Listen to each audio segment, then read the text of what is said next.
அனைவருக்கும் வணக்கம். நான் ரேவதி. இன்னைக்கு நம்ம பார்க்க போகிற கதை அலிபாபாவும் 40 திருடர்களும்.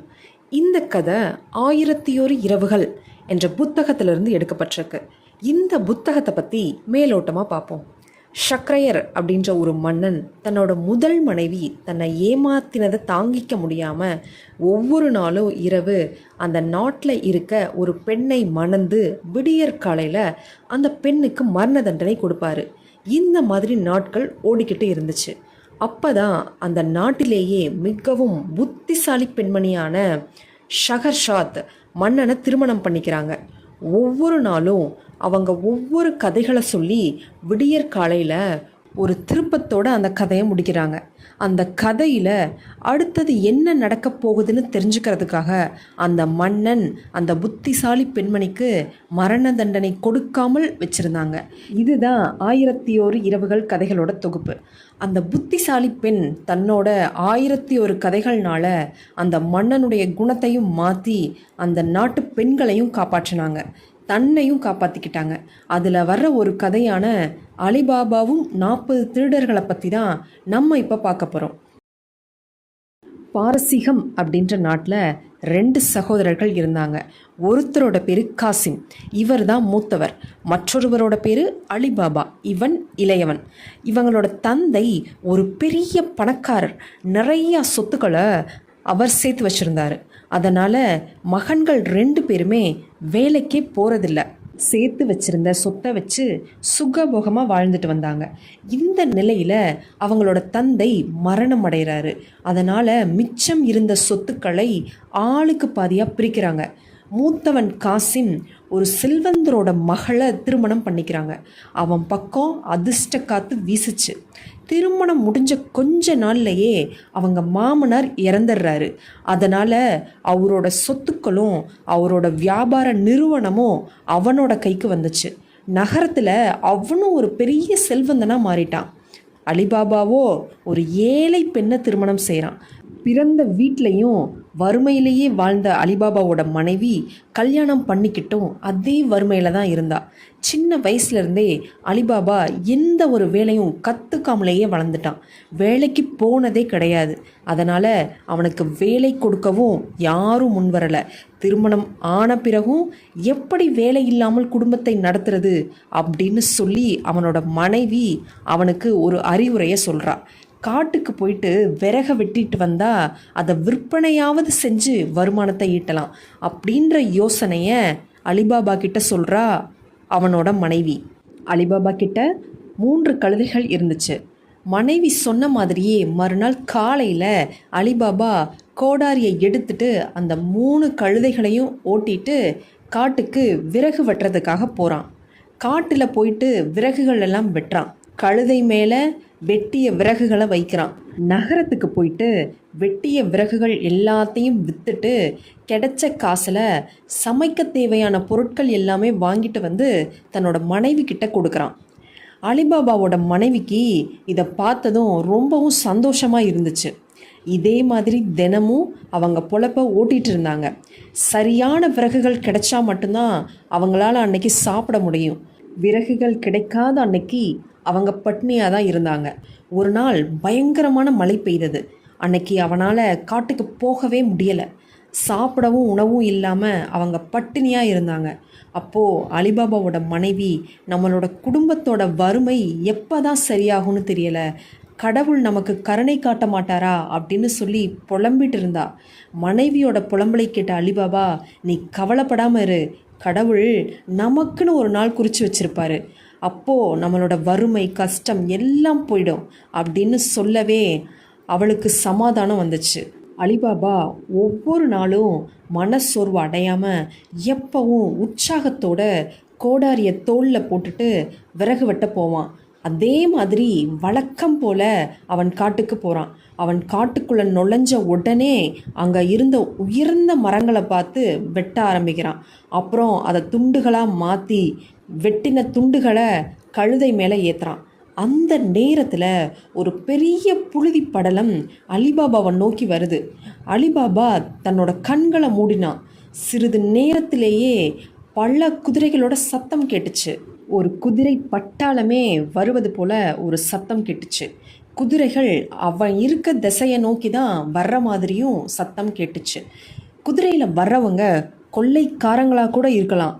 வர்றவங்க நம்மளை கொன்னுட்டு கழுதைகளை எடுத்துகிட்டு போயிட்டா என்ன பண்ணுறது அப்படின்னு அலிபாபா பயப்படுறான். அதனால 3 கழுதைகளையும் புதர் பக்கமாக ஓட்டி விட்டுட்டு ஒரு பெரிய மரத்தில் ஏறி மேலே கிளைகளில் உட்காந்துட்டான். அந்த மரத்துக்கு அடியில் ஒரு பெரிய பாறை இருந்துச்சு.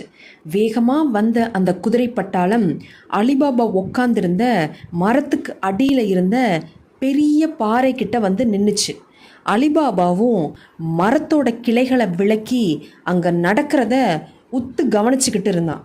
அங்கே வந்த எல்லாருமே இளைஞர்களாக இருந்தாங்க. ஒரே மாதிரியான ஆடைகளை அணிஞ்சிருந்தாங்க. அவங்க இடுப்பில் குத்துவாள், கொடுவாள் போன்ற பயங்கரமான ஆயுதங்களை வச்சுருந்தாங்க.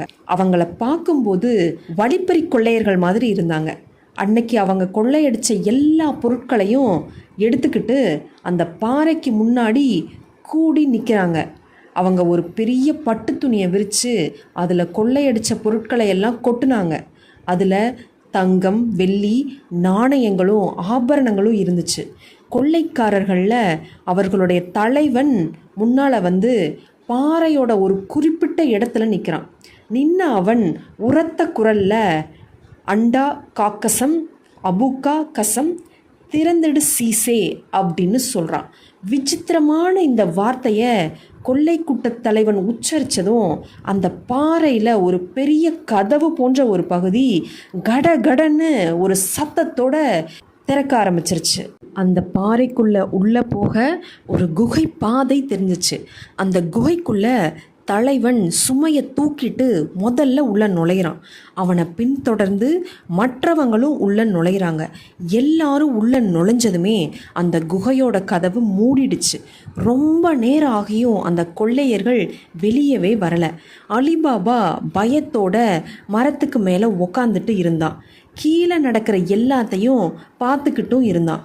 கொள்ளைக்காரங்க குகையிலிருந்து வெளியே வர்றதுக்கு முன்னாடி இறங்கி ஓடிடலாமா அப்படின்னு யோசிக்கிறான் அலிபாபா. ஆனால் நாம் ஓடிட்டா கழுதைகளை வீட்டுக்கு எப்படி ஓட்டிட்டு போகிறது? கழுதைகளை கொள்ளையர்கள் அபகரிச்சுக்கிட்டாங்கன்னா நம்ம பொழப்பு என்ன ஆகிறது அப்படின்னு சொல்லி ஒரு குழப்பத்திலேயே இருந்தான்.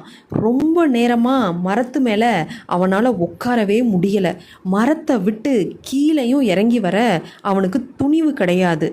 குகைக்குள்ளே போன கொள்ளையர்கள் இவ்வளவு நேரம் என்ன செஞ்சிட்ருக்காங்க? ஒருவேளை தூங்கிட்டு இருப்பாங்களோ? குகைக்குள்ளே அத்தனை பேர் எப்படி தூங்க முடியும்? கடவுளே, இது என்ன சோதனையாக இருக்குது? ஒருவேளை கொள்ளையர்களோட குடும்பம் குகைக்குள்ளே இருக்குமோ? இந்த மாதிரி அவன் மாற்றி மாற்றி யோசிச்சுக்கிட்டே இருந்தான்.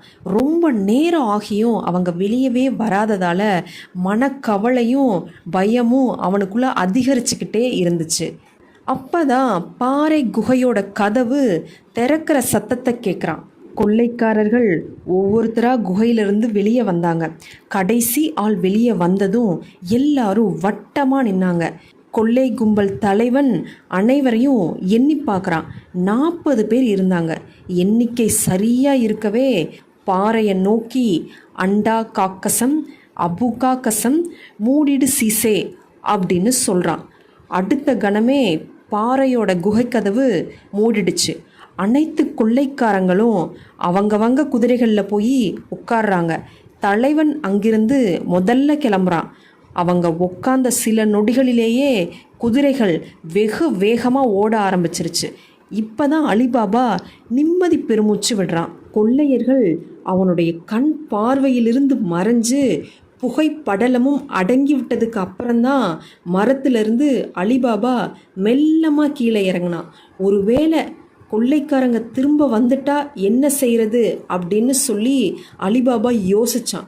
அப்புறமா அவனோட மனசில் ஒரு துணிவை வரவழைச்சிக்கிட்டு அங்கேருந்து நடக்க ஆரம்பித்தான். அப்போ தான் அவனுக்கு ஒரு யோசனை தோணுது. கொள்ளைக்கார தலைவன் சொன்ன அந்த விசித்திரமான மந்திர சொல்ல நம்மளும் உபயோகித்து சோதித்து தான் பார்க்கலாமே அப்படின்னு அவனுக்குள்ளே தோணுது. உடனே அலிபாபா பாறையை நோக்கி நடக்க ஆரம்பிக்கிறான். அவங்க கொள்ளையடித்து சேர்த்து வச்ச பொன்னும் பொருளும் இருக்குமா, இல்லை வேற ஏதாவது இருக்குமா? நிச்சயமாக பொன்னும் பொருளும் இருக்க தான் அதிகமான வாய்ப்புகள் இருக்குது அப்படின்னு யோசிக்கிறான். ஏன்னா கொள்ளையர்கள் வரும்போது அவங்களோட கைகளில் ஒரு மூட்டை இருந்துச்சு. ஆனால் திரும்பி போகும்போது எந்த மூட்டையும் அவங்க எடுத்துகிட்டு போகலை. அப்போது கண்டிப்பாக அந்த தங்கம் வெள்ளி எல்லாமே இந்த குகைக்குள்ளே தான் இருக்க அதிக வாய்ப்புகள் இருக்குது அப்படின்னு சொல்லி தீர்மானிக்கிறான். அலிபாபா மனசுக்குள்ளே கடவுளை நினச்சி வேண்டிக்கிறான். கடவுளே, உன்னை நம்பித்தான் காரியத்தை செய்கிறேன், நீ தான் துணையாக இருந்து என்னை காப்பாற்றணும், இந்த காரியத்தை நல்லபடியாக ஜெயமாக்கணும் அப்படின்னு சொல்லி வானத்தை நோக்கி தொழுகிறான் அலிபாபா. பிறகு தன்னுடைய மனசில் பதிய வச்ச அந்த வார்த்தைகளை உச்சரிக்கிறான். அண்டா காக்கசம் அபுக்கா கசம் திறந்துடு சீசே அப்படின்னு சொல்கிறான் அலிபாபா. இதை சொல்லி முடித்ததும் பாறையோட கதவு திறந்துடுச்சு. இருந்தாலும் உள்ளே போகிறதுக்கு அலிபாபாவுக்கு ஒரு பயம் இருந்துச்சு. ஒருவேளை போன கொள்ளையர்கள் திரும்பவும் வந்துட்டாங்கன்னா நம்ம நிலைமை என்ன ஆகும் அப்படின்னு யோசித்தான். ஆனால் அவனோட மனசில் அந்த குகைக்குள்ளே நுழையும்படி அவனை தூண்டிட்டு இருந்துச்சு. ரொம்ப நேரமாக யோசிச்சுட்டு இருந்த அவனும் தைரியத்தை வர வச்சுட்டு குகைக்குள்ளே நுழைஞ்சான். அலிபாபா குகைக்குள்ளே நுழைஞ்சதும் குகையோட கதவு மூடிடுச்சு. குகைக்குள்ளே போன அலிபாபா குகையோட ஒவ்வொரு பக்கமாக போய் பார்க்க ஆரம்பித்தான். ஒரு பக்கமாக தங்க நகைகளும் வெள்ளி நகைகளும் முத்து மாலைகள் நவரத்னங்கள் இருந்துச்சு. இன்னொரு பக்கத்தில் தங்க நாணயங்கள் வெள்ளி நாணயங்கள் இருந்துச்சு. குகையோட இன்னொரு பகுதியில் விலை உயர்ந்த ஆடைகள் குவிஞ்சு கிடந்துச்சு. இதை பார்த்த அலிபாபாவோட மனசு பரவசப்பட்டுச்சு. அவன் அங்கிருந்த ஒரு பையில பொற்காசுகளை எடுத்து போட்டான். அது மட்டும் இல்லாமல் வெள்ளிக்காசுகள் நவரத்னம் முத்து மாலைகள் என எல்லாத்தையும் அள்ளி போட்டுக்கிட்டு அதை ஒரு மூட்டையாக கட்டினான். அது மட்டும் இல்லாமல் விலை உயர்ந்த ஆடைகளையும் எடுத்து ஒரு மூட்டை கட்டிக்கிட்டான். மூட்டையை தூக்கிட்டு அங்கிருந்து புறப்பட தயாரானான். குகைக்கு பக்கத்தில் போய் மந்திர சொல்ல உச்சரித்தான். பாறையோட கதவு இப்போ திறந்துடுச்சு. மூட்டைகளை எடுத்துட்டு வெளியே வந்தவன் புதர்கிட்ட போய் கழுதைகளை ஓட்டிக்கிட்டு வந்து மூட்டைகளை அந்த கழுதை மேலே தொங்க விட்டான். அந்த மூட்டைகளை மறைக்கிறதுக்காக விறகை எடுத்து அது மேலே அடுக்கி வச்சான். இப்போது பாறையோட முன்னாடி போய் நின்று அண்டா காக்கசம் அபுக்கா கசம் மூடிடு சீசே அப்படின்னு சொல்லவே பாறையோட கதவு மூடிடுச்சு. இப்போது அந்த பாறையை பார்த்தா அங்கே ஒரு குகை இருக்கிற மாதிரியான ஒரு அடையாளமே இல்லாமல் இருந்துச்சு. கொள்ளையர்களோட தந்திரத்தை பார்த்து அலிபாபா வியந்து போய் நின்னான். அந்த இடத்த நல்லா பார்த்து தன்னோட மனசுலையும் பதிய வச்சுக்கிட்டான். பிறகு கவனமாக கழுதைகளை ஓட்டிட்டு தன்னுடைய நகரத்தை அடையிறான். தன்னோட வீட்டை அடைஞ்சதும் மூட்டைகளை யாரும் பார்க்காத மாதிரி கழுதைகளை கொல்லைப்புறமாக கூட்டிகிட்டு போகிறான். கழுதைகள் மீதிருந்த விறகு சுமையை கீழே இறக்கி வச்சுட்டு ஒவ்வொரு மூட்டையாக எடுத்து வீட்டுக்குள்ளே பத்திரமா போய் பதுக்கி வைக்கிறான் அலிபாபா. அந்த நேரத்தில் அவனோட மனைவி அங்கே வரவே இந்த மூட்டைகளில் என்ன இருக்குது அப்படின்னு சொல்லி விசாரிக்கிறா. தன்னோட மனைவி கிட்ட கொஞ்சம் தண்ணி எடுத்துகிட்டு வர சொல்லி அதை குடிச்சிட்டு நிதானமாக அவன் பேச ஆரம்பிக்கிறான். அந்த மூட்டையை அவன் தன் மனைவி கிட்ட பிரித்து காட்டுறான். அதை பார்த்ததுமே அவள் பயந்து போகிறா. ஐயோ, கணவன் எங்கேயோ கொள்ளையடிச்சு கொண்டு வந்துட்டானே, இதனால் என்னென்ன தொல்லைகள் இனி வந்து சேருமோ அப்படின்னு சொல்லி அவள் பயப்படுறா. இதை பற்றி அலிபாபா கிட்டையும் புலம்புறா. அலிபாபா எதையுமே மறைக்காமல் காட்டில் நடந்த எல்லாத்தையுமே தன்னோட மனைவி கிட்ட சொல்கிறான். இந்த விஷயம் யாருக்கும் தெரியக்கூடாது, தெரிஞ்சால் நம்ம உயிருக்கே ஆபத்தாகிவிடும் அப்படின்னு சொல்லி தன்னோட மனைவியை எச்சரிக்கிறான். நம்மளோட வறுமை நிலையை மாற்றி உடனே செல்வந்தன் ஆகிட்டா அக்கம் பக்கம் இருக்கவங்களுக்கெல்லாம் சந்தேகம் வந்துடும், நம்ம எப்பவும் போல் நடந்துக்குவோம் அப்படின்னு சொல்லிட்டு அவன் மனசில் தீர்மானிக்கிறான். அவன் எப்பவும் போலவே 3 கழுதைகளையும் அழைச்சிட்டு அடுத்த நாள் விறகு வெட்டுறதுக்காக காட்டுக்கு போகிறான். இந்த முறை அலிபாபா குகை பக்கம் போகவே இல்லை. பேராசைப்பட்டு பொன்னையும் பொருளையும் எடுக்க போனால் அந்த கொள்ளையர்கள்கிட்ட மாட்டிக்கிட்டா நம்ம உயிரே போயிடும் அப்படின்னு சொல்லி குகை பக்கம் போகவே இல்லை. அலிபாபா வழக்கம் போல விறகுகளை வெட்டிக்கிட்டு வீடு திரும்புகிறான். இது மாதிரியே நாட்கள் நகர்ந்து கொண்டே இருந்துச்சு. அலிபாபா குகை பக்கம் போய் ரொம்ப நாள் ஆயிடுச்சு. ஒரு நாள் அவனுக்கு யோசனை வருது, இன்னைக்கு குகை பக்கம் போயிட்டு வரலாமா அப்படின்னு யோசிக்கிறான். பிறகு வேகமாக குகையை நோக்கி நடந்தான். குகையை அடைஞ்சதும் தன்னோட 3 கழுதைகளையும் பழையபடி புதர்கிட்ட நிறுத்தி வச்சுட்டு பாறை முன்னாடி போய் நிற்கிறான். அப்போ குதிரைப்படையோட சத்தம் கேட்க ஆரம்பிக்குது. மனம் பதறி போன அலிபாபா பயத்தோட பக்கத்தில் இருந்த அந்த மரத்துக்கு மேலே ஏறி உக்காடுறான். முன்னாடி போலவே மரத்தில் ஏறி உக்காந்துட்டு கீழே நடக்கிற எல்லாத்தையுமே அவன் பார்த்துட்டு இருந்தான். சில நொடிகள்லையே கொள்ளைக்காரங்க எல்லாரும் வந்து குகை முன்னாடி நிற்கிறாங்க. அந்த மந்திரத்தை சொல்லிட்டு எல்லாரும் குகைக்குள்ளே போனாங்க. குகையோட கதவும் மூடிடுச்சு. இந்த தடவை அவங்க ரொம்ப நேரம் எடுத்துக்கல. போன சில வினாடிகளில் குகைக்குள்ளே இருந்து எல்லாரும் வெளியே வராங்க. எப்பவும் போல அந்த கொள்ளைக்கார தலைவன் எல்லாரையும் வட்டமாக நிற்க சொல்லி 40 பேர் இருக்காங்களான்னு எண்ணி பார்க்குறான். 40 பேர் இருக்கவே அண்டா காக்கசம் அபுகா கசம் மூடிடு சீசே அப்படின்னு மந்திரத்தை சொல்கிறான். உடனே பாறையோட குகை கதவு மூடிடுச்சு. 1-2 நிமிடங்களில் அங்கே இருந்த கொள்ளை கூட்டம் குதிரையில் வேகமாக பறந்தோடிடுச்சு. மரத்துக்கு மேலே மறைந்திருந்து கீழே நடக்கிற எல்லாத்தையும் அலிபாபா உன்னிப்பாக கவனிக்கிறான். ஒரு விஷயத்த இப்போ அவன் நல்லா புரிஞ்சுக்கிட்டான்.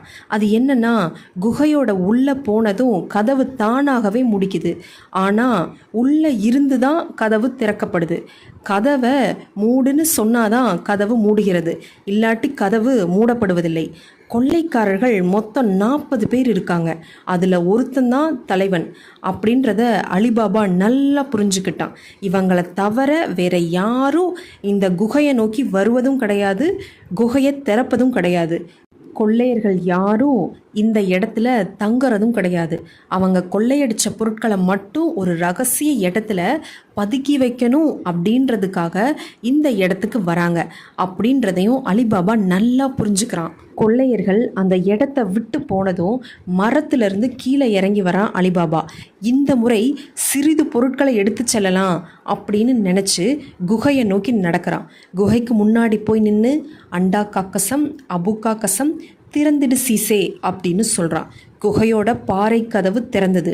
ஏற்கனவே பழக்கமானதால் இந்த முறை எந்த பயமும் இல்லாமல் உள்ளே போனான் அலிபாபா. குகைக்குள்ளே போனதுமே குகையோட கதவு மூடிடுச்சு.